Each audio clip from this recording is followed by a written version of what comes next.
Before I dive into some research with you, I want to do a real quick exercise. I want you to take a minute, and I want you to picture something that's coming up that you're actually dreading. All right, I want you to go there. Maybe it's a conversation, an appointment, a meeting you really don't want to walk into. I want you to see yourself there, feel it in your body, and notice that when you think about something that you're dreading, what your body does immediately is it starts to contract. Something in your gut maybe clenches, something might close off in your field. All right, we got that signal. Now we're going to shake it off, breathe it out, take a deep breath, and let's reset to center. Now I want you to picture something that you remember in the most recent past where you felt really, really happy. You felt genuinely like yourself. Maybe one of your kids was laughing and you laughed right along with them. Maybe you stepped out under the open sky and suddenly everything felt perfect. Maybe a song came on the radio and you were singing right along with it. I want you to really picture yourself in that moment. Feel your body expand, feel your gut loosen, feel the signals that your body is giving you. And that is exactly what I want to talk to you about today. Your body is giving you signals before your mind has any time to reach a decision. And this might be one of the greatest evolutions of your life when you start to recognize the signals that your body is giving you. And that's the idea that I'm going to present to you today. Your body often registers alignment and misalignment before your mind has a chance to make a decision. When I was 30, I went through a devastating public divorce. I was broken, my life had shattered, and I went for a walk down by the Chattahoochee River not too far from here, just outside of Atlanta, took my golden retrievers, and I went way deep into the woods where I couldn't see anybody, nobody could see me. It was a winter day, and all the leaves had fallen on the ground. They were all brown and crunchy, and the sky was gray, the trees were barren. And I sat there sobbing. I found a log, sat down, and I noticed that everything that I was seeing around me was exactly how I was feeling on the inside, completely broken, like part of me had died. And I sat there wondering, what is next? I was sobbing, my tears were hitting the dried leaves on the ground. I was looking for anything, for a compass, so I started praying. Show me what the next steps are. I needed guidance. I didn't know what to do with my life. And the best thing that I can say is I got an inner knowing, a message dropped into my core. I was sitting there all clenched up, tightened, feeling really sorry for myself. My gut was in a knot, my heart was closed.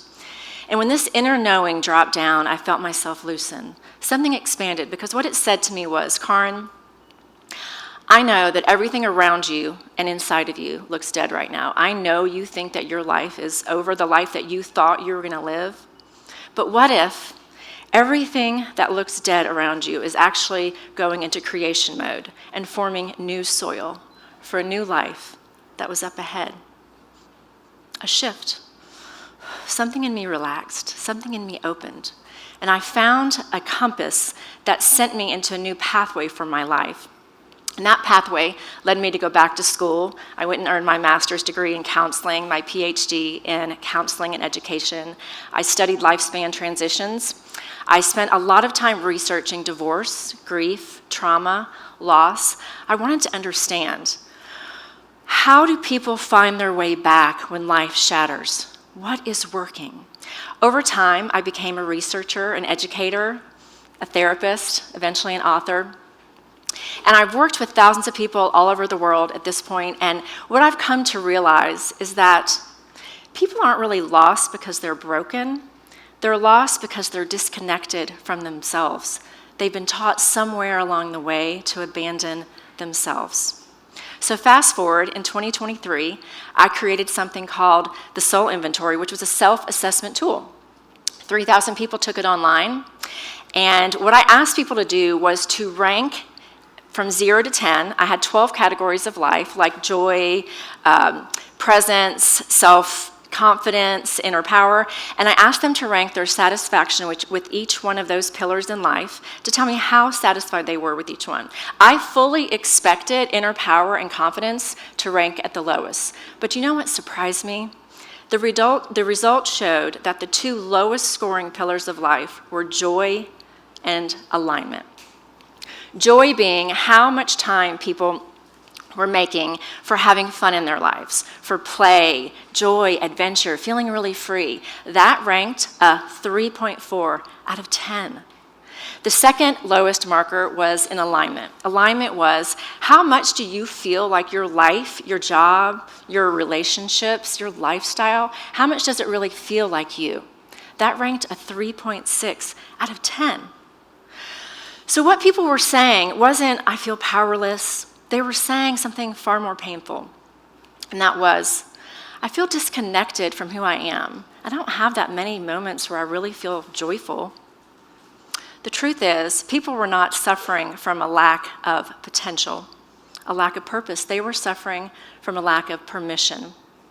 We are not empty. We are edited. And after years of practicing living your life disconnected from your own body's signals, your own inner voice, your own inner compass, you can get really good, because I know I did, at living a life that doesn't feel like you anymore. And I've seen this play out time after time in the clients that I work with. That takes its toll over time. Bronnie Ware has some famous research about the top five regrets of the dying. 2 of those matter a lot in this research today that I'm presenting. The top regret of the dying is, I wish I'd lived a life truer to myself. Alignment. Another one of those regrets is, I wish I'd allowed myself to feel more joy. I wish I'd allowed myself to be happier. Joy. It turns out the 2 things people are the most upset with surrendering at the end of life are the very things that they're starving for in the middle. And further regret research shows something strikingly similar, and that is that we don't tend to regret tasks that are unmet, duties that are undone. We tend instead to regret that we're not living a life into our fullest potential. Not so much, I wish I'd done more, but I wish I'd let myself live more freely. Why do we do this? I see that this is what I see in my clients, what I've seen in my life. We are taught by a world, we are rewired not to listen to our inner voice. We are rewired to turn down our own desires, our own wants, to please everyone around us. Don't be too much, don't ask too much, agree to the rules that are being laid on you, and for heaven's sake, don't have too much fun. Well, this is where the science matters, because this disconnection has been shown to really show up in the body. Neuroscientist Antonio Damasio has some research about somatic markers in the body. And what he shows is that not only are body and emotional signals a part of decision making, they take a strong guidance in it. He shows that when body systems related to emotion and value are impaired, so is decision making.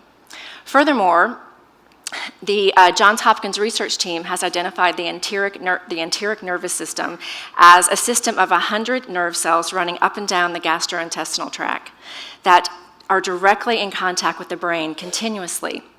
So that drop in your stomach, that clench in your gut, and that feeling of relief when something feels just right, that's not random experiences in your body. That is information, and that is important. I learned this twice. So after the river, I got the degrees, I looked strong again, I found purpose, I was out in the world looking really great on the outside. But what started happening slowly but surely is I started again agreeing to a life that didn't really match who I was on the inside. Oh, my Facebook page looked great.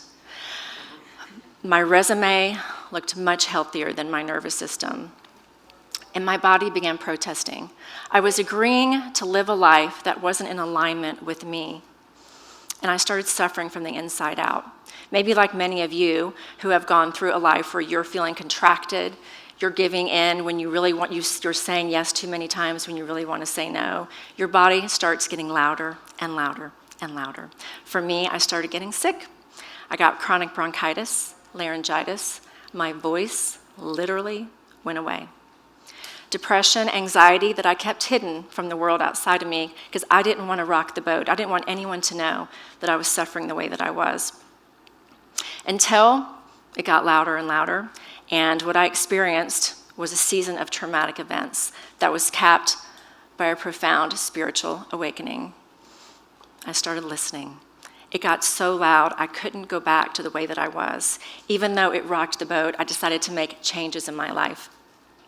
And those changes brought me into an entire way of being. I came into an evolution. And I started changing the way that not only I function in my life, but the way that I worked with my clients. And in that work, I came up with a practice called the return. And I'm going to give that to you as a gift today.